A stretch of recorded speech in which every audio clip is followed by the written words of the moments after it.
We lift our hands in Veganuary. Hey. With the guys, I sacrificed 'cause I knew you could not sleep without it. Meanwhile. Hey guys, my name is Brittany, and this is the first official episode of K-So Plant-Based. And to kick off Veganuary, I'm going to teach you guys how to make homemade bolillos from scratch. It's very affordable and it's delicious. So let's get into it. For our ingredients, we have some melted butter, instant dry yeast, sugar, unbleached all-purpose flour, warm water, salt, and vegetable oil. Now we're gonna add some yeast to our warm water. It's important that the water is warm because it'll help activate the yeast. If it's too hot, it'll kill it, and if it's too cold, nothing is gonna happen. Now we're adding our sugar because the sugar is gonna act as a food for the yeast, causing it to bloom. So if you look closely, you're gonna see that our yeast is gonna start to foam up. And when you see your yeast foaming up, that means that it is perfect for you to bake bread with, because if it's not foaming or rising at all, that means that it's no good and you're gonna have dense flat bread, and nobody wants that. After about 5 minutes of my yeast blooming, I'm gonna take that salt and add that to my butter. This recipe can call for 3.5 cups of water. I must mention that I am using 2 cups to start out with, because depending on your environment will depend on how much water you need. So if you're in a more humid area, you might not need as much water, but it's always good just to take it slow and easy and ease into it and see what your dough likes. The warmer the environment, the better it is for your dough to rise, because it loves heat and it loves moisture. I like to mix in my yeast and flour together first, because salt can kill the yeast. So if you add your salt too soon, there is a possibility that your dough will not rise, and it's just going to be a whole entire mess, y'all. So make sure you follow this step if you want your dough to rise, be nice and fluffy.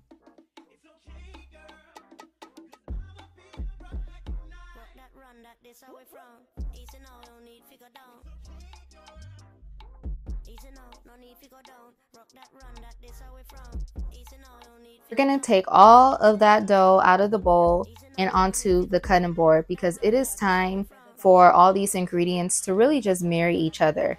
Okay, I don't want it to be best friends. I don't want it to be like acquaintances. I need the dough married to each other. So do not be scared. Okay, don't be scared to get up in there and get the dough all right. I want you guys to pay attention to what I'm doing. It's like a stretch and fold motion. When you do that right there, that's going to help it all come together. If the dough is just a little bit too dry, just add a little bit of water to add some moisture back into it. If you think the dough is too wet, keep on kneading, because over time, a lot of that moisture will come out in the air, and your dough and your dough will start to all form together. But if you see that it's still not doing that, then you can add a little bit of flour. But don't worry, do this for like 5 to 10 minutes until, you know, it's basically done kneading. And I'm gonna show you what that looked like, so keep watching. This next step is completely optional, but because I was lazy, I had to go in with some help. So I have my dough scraper right here, and I'm just using that to knead for me. It's not necessary, but you know, it is a good little, you know, $2 to $5 investment if you want to take baking bread seriously. After roughly 5 to 10 minutes of kneading my dough, I like to shape it into a ball, so that way I can prepare it to rise, or as I should call it, proofing. In a greased bowl, I'm going to add my dough and cover it with a really warm, damp cloth and let it sit for 30 minutes, and it should not go over 45 minutes. because you don't want to overproof your dough. Now that that is all done, voila! This is how it looks. It's so nice and fluffy.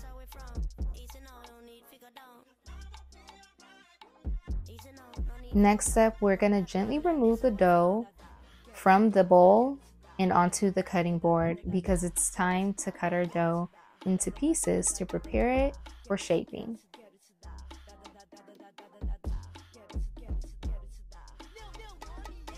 It's not completely necessary to use a dough cutter when cutting your dough, but it does make things more convenient.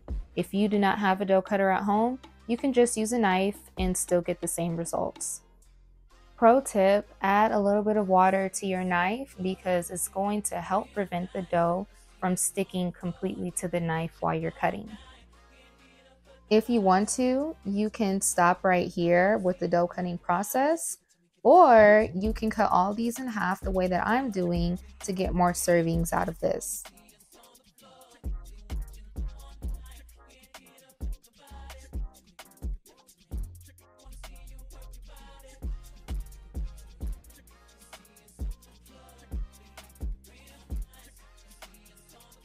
After cutting, you're just going to shape your dough into these balls because when it is in the form of a ball, it'll help prepare you for the next step, which is forming it into that classic bolillo shape.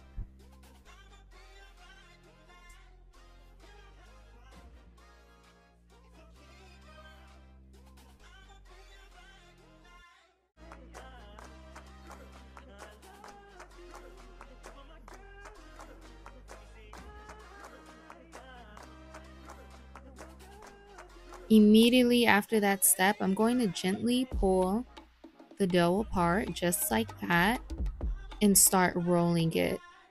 So you're going to roll and tuck, roll and tuck, and roll again and tuck until the whole thing is finished.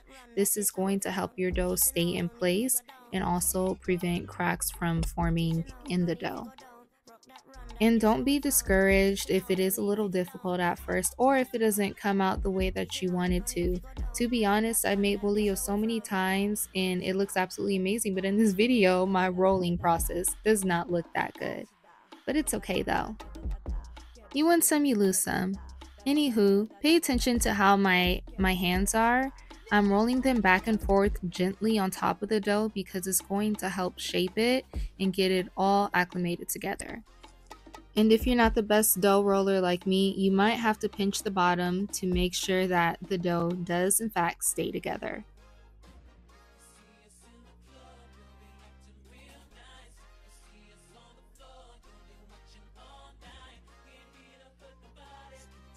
Picking up our beautiful roll, we're going to put that in a pan of flour and just coat the entire thing, then set it aside.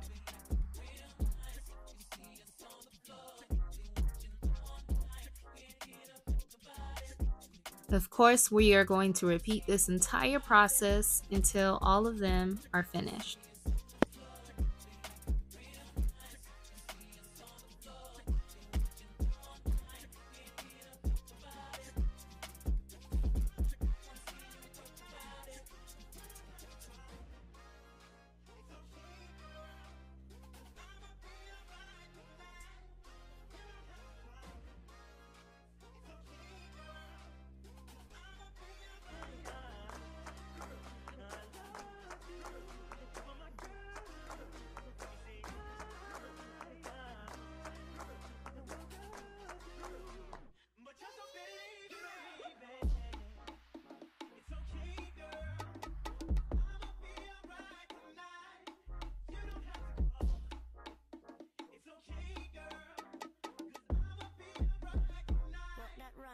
Once you're finished rolling your bolillos, you can cover it with a dry kitchen towel or parchment paper and let it rise for about 45 minutes. But before you sit down, make sure you preheat the oven to 380 degrees.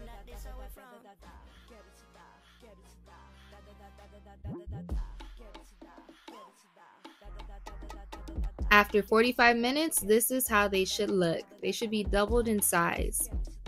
For my favorite part, we are going to get a knife and put a slit on top of the bolillos because this is going to give it that classic appearance. And make sure it's a sharp knife because I used the wrong knife this video, and unfortunately a few of my bolillos kind of took a little hit. But I have another batch and I'm using a sharper knife, and voila, look at that nice cut. And just keep cutting all of them in half like that. It's gonna look so nice.